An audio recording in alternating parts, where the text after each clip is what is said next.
मेरे भाई जितने भी विद्यार्थियों ने ये एग्जाम दिया है आज की डेट में, आप देखेंगे कि उनका जो मिनिमम स्कोर बना हुआ है, जिसे आप कट ऑफ कह सकते हैं, तो वो जो मिनिमम स्कोर बना हुआ विद्यार्थियों का वो 55 से 60 की रेंज में बना हुआ है। लेकिन मैं फिर भी अगेन दोबारा बोलता हूं कि अगर आपका 50 से लेकर के 60 तक की रेंज में अगर आपका नंबर आ रहा है, किसी भी दिन किसी भी शिफ्ट में हो, तो आप अपने फिजिकल की तैयारी कर सकते हैं। आप ये मत सोचिएगा कि पेपर जो है वो आपका ही खराब गया है, बाकी अन्य लोगों का बहुत बेहतर गया है। नहीं भाई, एकदम पेपर सभी का लगभग 50, 40, 50, 60 की ही रेंज बनी हुई है।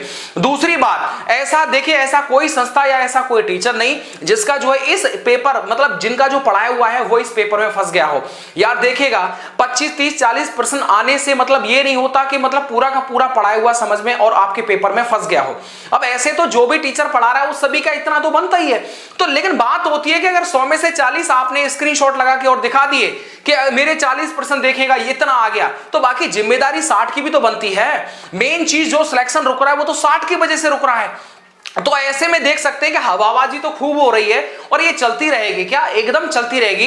कुछ लोग ऐसे भी हैं जिन्होंने जानबूझ करके मतलब इस तरह के मैटर में नहीं कूदना चाहिए था, ये क्लेम नहीं करना चाहिए था कि वाह मेरे सर मतलब हो गया काम, हमने इतने फंसा दिए, इतने वो बिल्कुल ठीक नहीं था। क्योंकि पेपर जितना भी संस्था को द्वारा जो पढ़ाया गया है, उनको समझाया गया है, नोट्स बनाए गए, भाई किसी का नहीं फंसा तो आपका कहां से फंस गया बताइएगा। और ऐसे में क्लेम करना कि मतलब बहुत कुछ हो गया, आप हमसे नहीं पढ़े मतलब आप फेल हो गए, जो उनसे पढ़े उनके 80 और 90 नंबर आ गए। नहीं, ऐसा नहीं है मेरे साथी। स्कोर लगभग इतना ही रहा है, 40, कम से कम 40 और ज्यादा से ज्यादा 60। अब हो सकता है कुछ ऐसे विद्यार्थी हो कि जिनके 70 भी बन गए हो और 72 भी बन गए हो, लेकिन इतनी ही रेंज में रहा है। तो आपका नंबर अगर 50 और 60 की रेंज में है, देन यू फुली मतलब सेफ है और आप फिजिकल की तैयारी कर सकते हैं।